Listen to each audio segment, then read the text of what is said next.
ومن يضلله فلا هادي له أشهد أن لا إله إلا الله وأشهد أن محمدا عبده ورسوله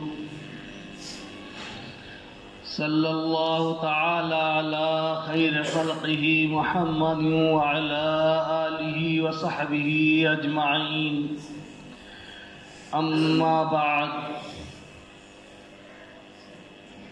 أعوذ بالله من الشيطان الرجيم بسم الله الرحمن الرحيم يا أيها الذين آمنوا اصبروا وصابروا ورابطوا واتقوا الله لعلكم تفلحون.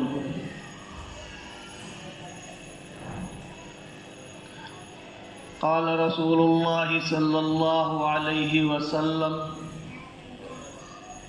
إن الدنيا خلقت لكم وخلقتم للآخرة أو كما قال صلى الله عليه وسلم. حضرات گرامی، جس مقدس جگہ پہ آپ بیٹھے ہوئے ہیں، ہر بندہ اپنی توجہ اپنے مالک کی جانب کیے ہوتا ہے، اور ایسے وقت میں خالق و مالک کی بات سنائی جائے تو دل پہ اثر کرتی، اور یقیناً یہ اثرات کچھ دنوں تک دکھائی دیتے ہیں. پھر آپ کو اگر روح کے خوراک کی ضرورت پڑتی ہے تو دوبارہ وہ موقع ہفتہ کی عید کی شکل میں دوسرے جمعہ میں آ جاتا ہے. اللہ کا فضل و احسان ہے، ورنہ انسان جس دنیا میں رہتا ہے، دنیا کی زیب و زینت، دنیا کی آرائش ہر وقت اسے اپنی جانب متوجہ کرتی، اور مکمل دنیا میں رہ کر انسان اپنی آخرت سے غافل ہو جاتا ہے. الحمدللہ ہم سب کو اللہ تعالیٰ نے یہ سعادت بخشی ہے کہ ہم سب اللہ کے حضور میں حاضر ہوتے ہیں اور اللہ کی بندگی کے ذریعہ اپنی آخرت کو بنانے کی کوشش کرتے ہیں، اس یقین کے ساتھ کہ اللہ تبارک و تعالی ہماری بندگی کو قبول فرمائیں گے.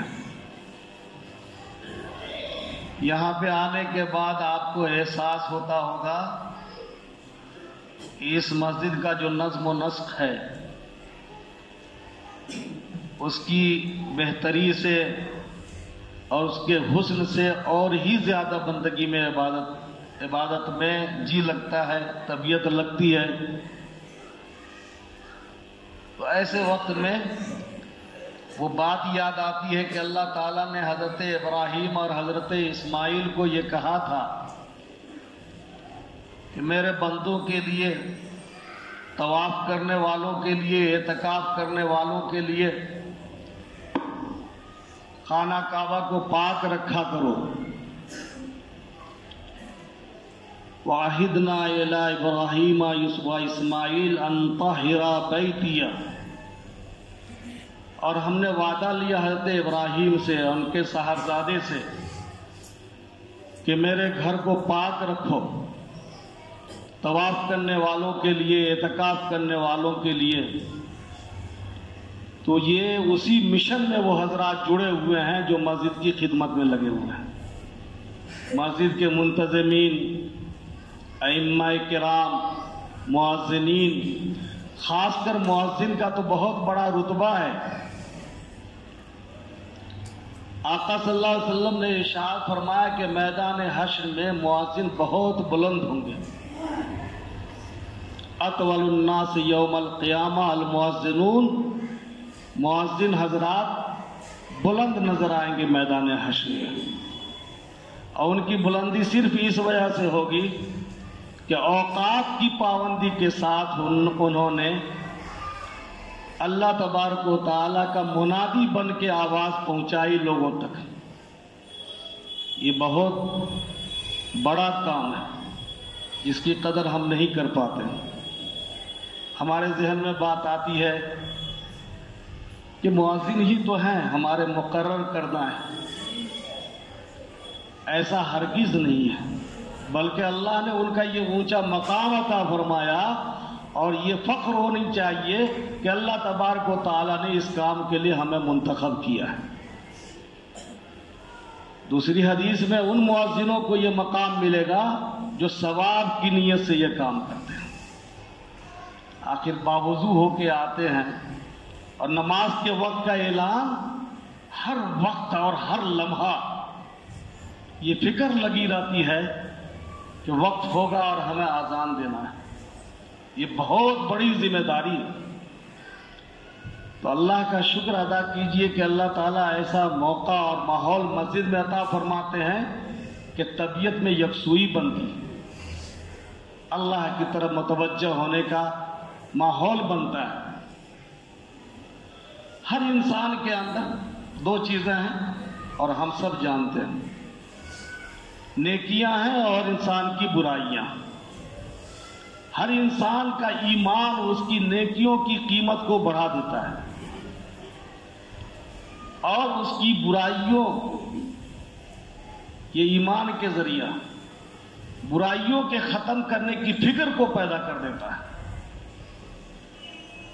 اور غیر ایمان والوں میں یہ احساس نہیں ہوتا،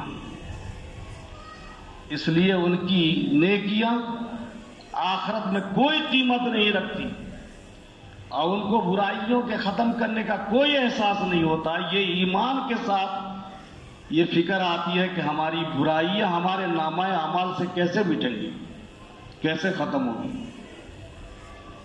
لہذا اپنے ایمان کا جائزہ ہمیشہ ہم کو لینا چاہیے کہ ہمارا ایمان کس درجے کا ہے.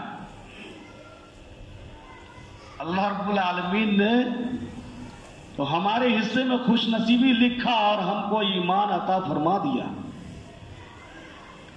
لیکن ایمان کی حفاظت کی ذمہ داری ہمارے سر ہے، بلکہ جان سے زیادہ ایمان کی حفاظت کی ذمہ داری ہے. مختلف شعبہ جات میں ہم ہوں گے، لیکن ہمارا ایمان کیسے بچے گا یہ ہم کو سوچنا ہے. اور ایمان بچانے کی سوچ پیدا ہوتی ہے سب سے پہلے بچپن سے، الا یہ کہ کسی کو ایمان نصیب ہوا ہو بعد میں. والدین کی سوچ سے بچوں کی تربیت ہوتی ہے. الگ چیخنے سے تقریر کرنے سے اتنا اثر نہیں ہوتا جتنا والدین کی تربیت سے یہ سوچ بنتا ہے. آپ لوگوں نے بہت سنا ہوگا حضرت عمر فاروق کا وہ واقعہ جس میں آپ گشت فرما رہے تھے. رات میں مدینہ منورہ کی گلیوں میں گشت کرتے تھے. کیوں گشت کرتے تھے؟ کہیں یہ دلیل ہمارے نوجوانوں کو نہیں مل جائے کہ ہم لوگ بھی اس لیے رات میں گھومتے ہیں. وہ حضرات تو روتے تھے، بے کسوں کی مدد کرنا، مظلوموں کو مدد پہنچانا، بیماروں کی حال پرسی کرنا، کمزوروں کو دیکھنا، یہ ہماری ذمہ داری ہے. یہ ہماری ذمہ داری کیسے ادا ہوگی؟ یہ اللہ تعالیٰ نے انہیں ذمہ داری دی تھی، اس لیے وہ رات میں گشت کرتے تھے. ایک گھر کے قریب پہنچے، گھر پھوس کا تھا، نیند آ رہی تھی، تھک چکے تھے، بیٹھ گئے اور دیوار کے سہارے اونگ گئے. اسی وقت میں گھر کے اندر سے آواز آ رہی تھی، ایک عورت کی آواز آ رہی تھی کہ بیٹی دودھ میں پانی ملا، کچھ قیمت بڑھ جائے گی. بہت مشہور واقعہ. یہ الگ بات ہے کہ یہ کیفیت اب بدل گئی ہے، اب پانی میں دودھ ملایا جاتا ہے، بلکہ اس سے بھی بڑھ کے ہے، دودھ ہی نہیں ملتا، پاؤڈر ڈال کے دودھ بنا دیا جاتا ہے. کتنا ایمان خراب ہو گیا. یہی ایمان، اسی کا تو جائزہ لینا ہے کہ ایسے بگڑے ہوئے حالات میں ہمارا ایمان بچ رہا ہے یا نہیں بچ رہا ہے. ہم یہ سوچ کر کسی ایمان والے سے دودھ لیں کہ صحیح دودھ ملے گا تو واقعی میں صحیح دودھ مل رہا ہے یا نہیں مل رہا ہے؟ دوسری آواز آتی ہے، امی جان امیر المومنین کا اعلان ہے کہ دودھ میں پانی مت ملایا کرو۔ پھر عورت جواب دیتی کہ امیر المومنین یہاں دیکھ نہیں رہے؟ کہا نہیں دیکھ رہے ہیں، لیکن ہمارا خدا امیر المومنین کا خدا یہ دیکھ رہا ہے کہ ہم کیا کر رہے ہیں۔ حضرت اسلم سے حضرت عمر فاروق رضی اللہ تعالیٰ نے فرمایا دروازہ یاد رکھنا، مکان نمبر تو تھا نہیں، یہ اتنی ترقی یافتہ دنیا ابھی ہوئی نہیں تھی۔ دن میں حضرت عمر فاروق نے بھیجا اس گھر پہ آدمی کو اور فرمایا حال معلوم کر کے آؤ وہ کون عورت تھی جس کی آواز آ رہی تھی کہ دودھ میں پانی ملا دو، اور دوسری آواز آ رہی تھی کہ ہم پانی نہیں ملائیں گے۔ وہ بیوہ ہے، وہ لڑکی کون ہے، شادی شدہ ہے یا غیر شادی شدہ ہے؟ جب خادم پہنچا معلوم یہ ہوا کہ وہ عورت بیوہ ہے، اس کا شوہر نہیں، وہ لڑکی غیر شادی شدہ ہے جو منع کر رہی تھی۔ کیا ہمت کی بات تھی! ایک طرف اللہ تعالیٰ نے بےایمانی کا انبار دکھا دیا دنیا نے، یہ بےایمانی ہے جس کے ساتھ بلڈنگ ہے، جس کے ساتھ دولت ہے اور جس کے پاس مال کا انبار ہے، اور ایک طرف یہ چیزیں نہیں ہیں لیکن برکت ہے۔ سیدنا حضرت عمر فاروق رضی اللہ تعالیٰ عنہ نے پیغام بھیجا کہ میں اپنے بیٹا عاصم کی شادی اسی لڑکی سے کروں گا جس لڑکی نے یہ جواب دیا تھا کہ ہمارا اور خلیفۃ المسلمین کا اللہ دیکھ رہا ہے۔ چنانچہ اس کی شادی، اس کا نکاح حضرت عاصم سے ہو گیا۔ یہ نکاح کتنی برکتوں کو لاتا ہے! ہم جو گارجین حضرات ہیں ذرا سوچیں، سسکتی ہوئی لڑکیاں، اس کے ماں باپ جو گھراڑی کے علاوہ، گھر کے علاوہ کچھ دوسرا سرمایہ نہیں ہے، اور وہ چاہتے ہیں کوئی ایمان والے لڑکا کے ہاتھ میں ہماری بچی کا ہاتھ چلا جائے، لیکن ہم ظلم کی انتہا کو پہنچ چکے ہیں اور ہم نے عہد کر لیا ہے کہ ہم جب تک رقموں کو وصولیں گے نہیں اس وقت تک ہم اپنے بیٹوں کا نکاح نہیں کریں گے۔ کیا خلیفۃ المسلمین کو اس بیوہ عورت کے علاوہ دوسری، اس کی بیٹی کے علاوہ دوسری بیٹی نہیں ملتی دولت والوں کی؟ حضرت عمر فاروق کے ایمان کا کوئی مقابلہ ہے؟ وہ ہمارے لیے مشعل راہ نہیں ہے۔ نتیجہ یہ ہوا، نکاح ہوا، اور شادی کے بعد ایک لڑکی جو پیدا ہوئی جن کا نام ام عاصم رکھا گیا۔ حضرت ام عاصم کے بطن سے ایسا مجاہد سپہ سالار اللہ رب العزت نے اپنے بندے کو بھیجا جن کا نام عمر بن عبد العزیز ہے۔ حضرت عمر بن عبد العزیز، کیا پوچھنا ہے، حضرت عمر بن عبد العزیز خلافت راشدہ کی یاد کو انہوں نے تازہ کر دیا۔ 61 ہجری میں پیدائش ہوتی ہے، 99 میں خلیفہ بنائے جاتے بغیر کسی مطالبے کے۔ سلیمان بن عبد الملک نے انتقال سے پہلے اپنی جگہ حضرت عمر بن عبد العزیز کو نامزد کیا تو ان کے استقبال کے لیے بہت ساری سواریاں آئیں اور حکومت کے لوگ آئے، اس کا عملہ آیا، انکار کر دیا، رونے لگے، کہا اتنا بڑا عہدہ بغیر مطالبے کے ملا، رو کیوں رہے ہیں؟ کہا اس لیے رو رہا ہوں کہ ایسی ذمہ داری ملی ہے کہ ان ذمہ داریوں کو پتہ نہیں میں نبھا پاؤں گا کہ نہیں۔ حضرت عمر بن عبد العزیز، تو میں یہ عرض کر رہا ہوں کہ سوچ بنتی ہے آدمی کی بچپن سے، ماں باپ کے سوچ سے۔ ایسا نہیں ہے کہ ہم کوئی حرکت خاموشی کے ساتھ کر دیں اور اس کا کوئی اثر نہ پڑے. ہر حرکت کا اثر ہے، ہر عمل کا اثر پڑتا ہے، اور عمل کہتے ہی ہے وہ جو اثر ڈالے، وہ جو مؤثر ہو. جو کچھ بھی ہم کریں، دائیں ہاتھ سے کھانا کھائیں گے اس کا بھی اثر پڑے گا، اور بائیں ہاتھ سے خدا نہ خواستہ کھانا کھایا ہوگا تو اس کا بھی اثر پڑے گا. اولاد چاہیں گے آپ اچھی سوچ والے، فرما بردار، دین کے مجاہدین، سپاہی، تو آپ کو اس کے لیے پہلے ہی سے فکر کرنی پڑے گی. پہلے ہی سے ایسی بچیوں کا انتخاب کرنا پڑے گا جن کی دودھ کو اللہ تبارک و تعالیٰ نے بالکل پاکیزہ بنایا. واقعہ یاد ہوگا موسیٰ علیہ السلام کا زمانہ کتنا خوفناک تھا. فرعونیوں کا اعلان تھا کہ اگر بنو اسرائیل کے گھر میں لڑکا پیدا ہوتا ہے تو اس کو ذبح کر دیا جائے، زندہ چھوڑا ہی نہیں جائے. اگر وہ زندہ بچہ بچ گیا تو اسی میں کوئی نبی آ جائیں گے جس کی پیشن گوئی نجومیوں نے دی تھی.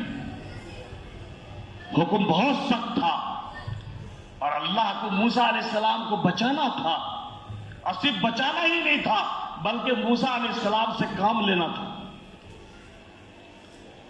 تو موسیٰ کو، جن کا نام بعض مفسرین نے آنا لکھا ہے، بعض نے کچھ اور لکھا ہے، تو موسیٰ کو اللہ تبارک و تعالیٰ نے یہ القاء کیا، یا ان کے اوپر جبرائیل علیہ السلام کو بھیج کر یہ پیغام دیا کہ ایک بکس بنا لو، لکڑی کا بکس، اور بچے کو اس بکس میں ڈال کے دریا میں ڈال دو.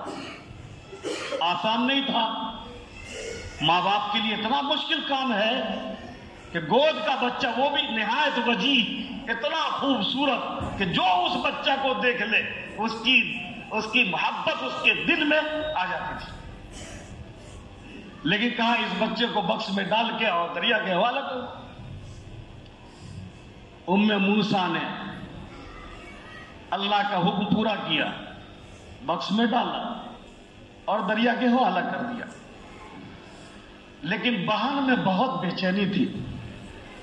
ان کا نام حضرت مریم. یہ مریم وہ نہیں ہے جو حضرت عیسیٰ کی والدہ ہے، یہ مریم وہ ہے جو حضرت موسیٰ کی بہن ہے. لگتا ہے کہ فطرت میں بہنوں کے دل میں اللہ نے بھائیوں کی بڑی محبت ڈالی. آج بھی اس کے اثرات دکھائی دیتے ہیں. چنانچہ بے چینی میں حضرت مریم گھومنے لگی کہ کہاں یہ بکس جاتا ہے.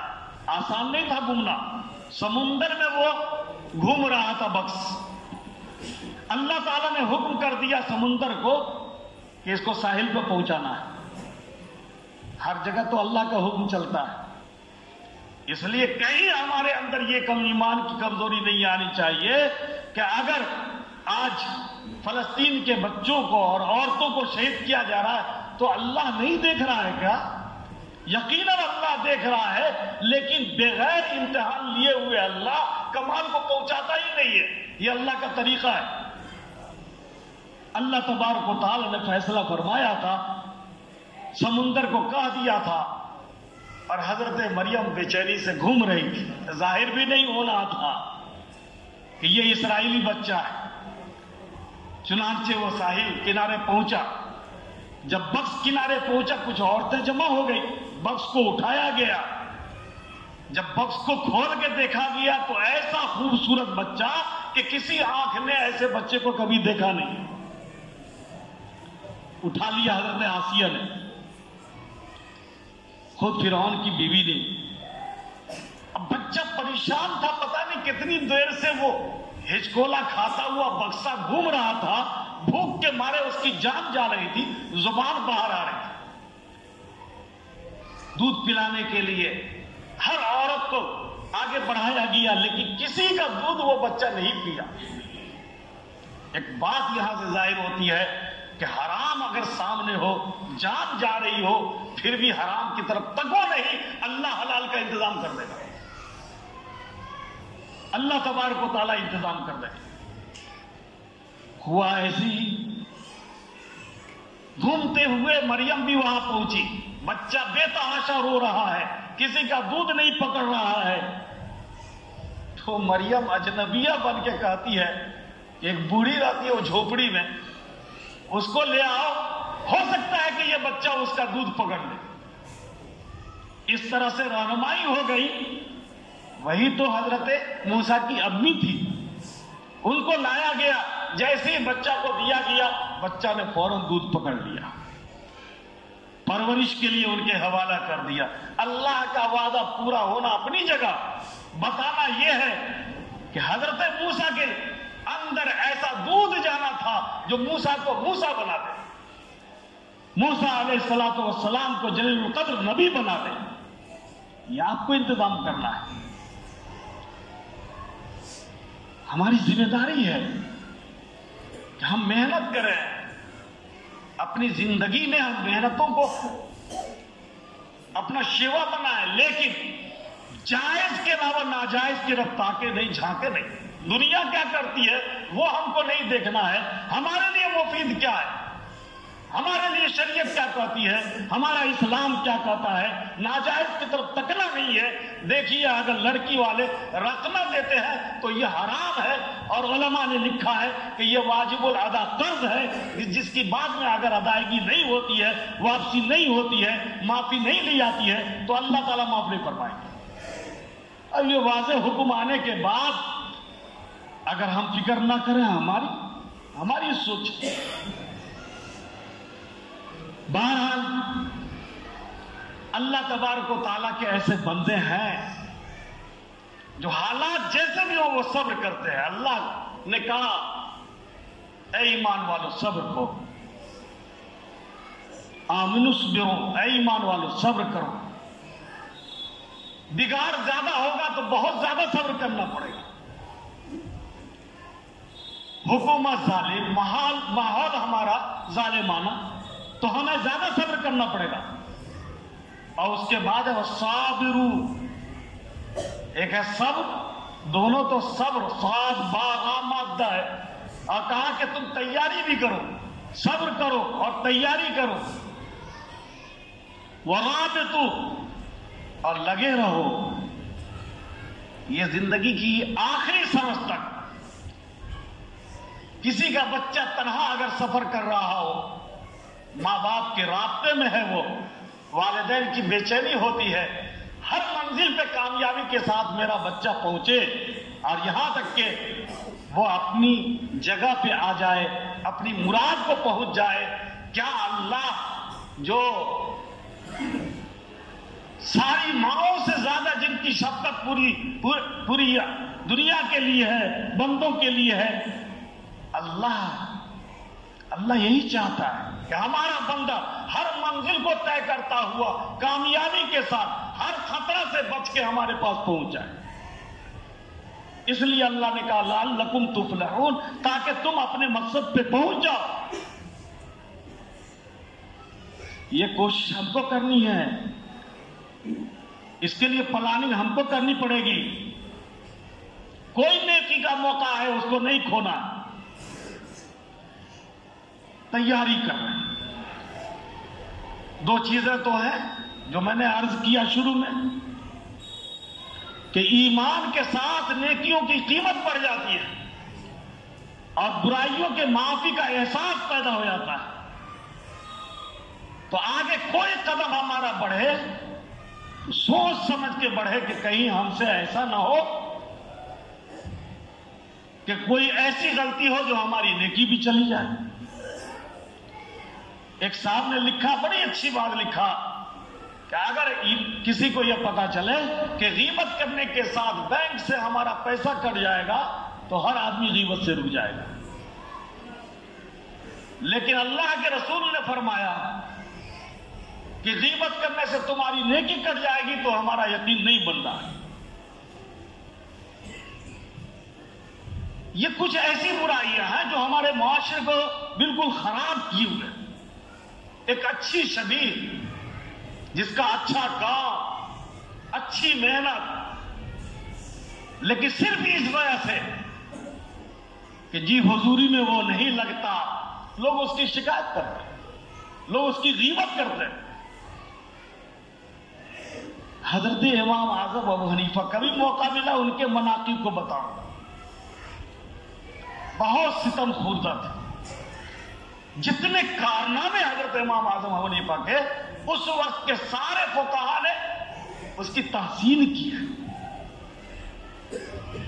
اور حضرت امام شافعی نے تو یہاں تک کہا کہ سارے ائمہ، سارے فقہا خطاب امام ابو حنیفہ کی اولاد ہے. الناس کلہم عیال ابی حنیفہ فی الفقہ، یہ حضرت امام شافعی کا مقولہ.